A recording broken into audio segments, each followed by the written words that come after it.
2016 সালের এসএসসির নিয়োগ দুর্নীতির অভিযোগের সঙ্গে যেন বড় মিল 2014 সালের প্রাথমিকে নিয়োগ দুর্নীতির অভিযোগে। ওয়েমার্কশিট নেই, যোগ্য অযোগ্য বাছাই করে দিতে পারেনি এসএসসি। 2016 সালের শিক্ষক নিয়োগ প্রক্রিয়া তাই বাতিল করে দিয়েছিল কলকাতা হাইকোর্ট।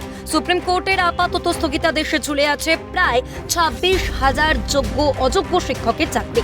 2014 সালের প্রাথমিকে টেটেও বেনিয়মের ইঙ্গিত আদালতে জানিয়েছে সিবিআই। এখানেও হদিশ নেই ওয়েমার্কশিটের আসল তথ্য খুঁজে বের করতে না পারলে 2014 সালের প্রাথমিকের টেট প্রক্রিয়া পুরো বাতিল করে দেওয়ার হুঁশিয়ারিও দিয়ে রেখেছেন বিচারপতি। এসএসসি যেমন ওয়েমার্কশিট নষ্ট করে ফেলেছিল, প্রাথমিক শিক্ষা পর্ষদও সেরকমই নষ্ট করে ফেলেছে সব ওয়েমার্কশিট। এসএসসিতে প্রায় 26,000 যোগ্য অযোগ্যের চাকরির ভবিষ্যৎ এখন সুপ্রিম কোর্টের হাতে। প্রাথমিকের শিক্ষক নিয়োগ প্রক্রিয়া বাতিল হলে কাজ হারাবেন প্রায় 50,000 যোগ্য অযোগ্য প্রাথমিক শিক্ষক।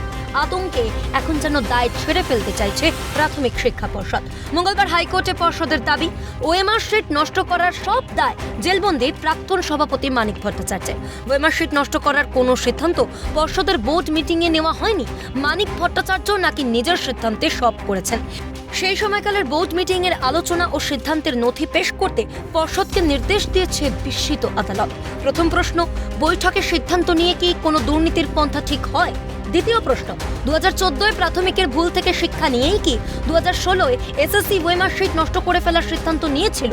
তৃতীয় প্রশ্ন, এসএসসির দুর্নীতির সঙ্গে এত মিল কেন প্রাথমিকে দুর্নীতির? চতুর্থ প্রশ্ন, প্রাথমিকে ওয়েমার্কশিট নষ্ট করে দেওয়ার কুবুদ্ধিটা যদি মানিক ভট্টাচার্যেরই হয়, তাহলে এসএসসির ওয়েমার্কশিট নষ্ট করে দেওয়ার দুর্বুদ্ধিটা কার? মানিক ভট্টাচার্য কি এসএসসির দুর্নীতিরও দায়িত্বে ছিলেন?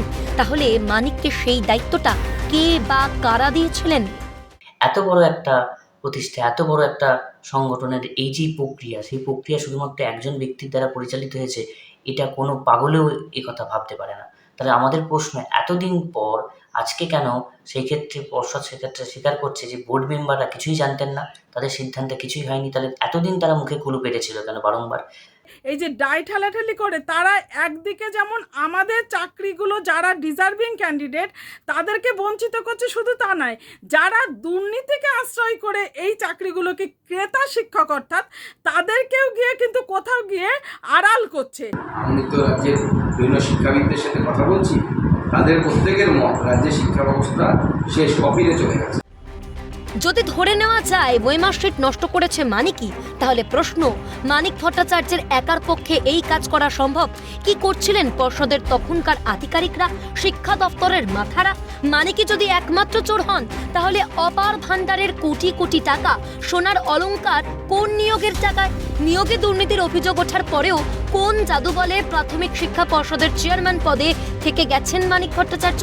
কোন শক্তির জোরে মানিককে পদ থেকে সরাতে লেগেছিল হাইকোর্টের নির্দেশ?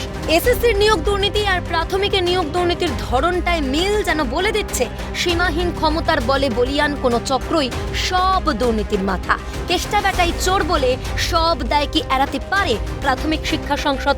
মানিককে ছুঁড়ে ফেলে দিলেই কি নিশ্চিত হবে যোগ্য অযোগ্যদের চাকরি? মানিকের মাথায় কি ছিল পার্থর হাত? পার্থর মাথায় ছিল কার হাত? তদন্ত এখনো শেষ করতে পারেনি সিবিআই। এত সহজে কি দায় এড়াতে পারবে সরকার? ক্যালকাটা নিউজ।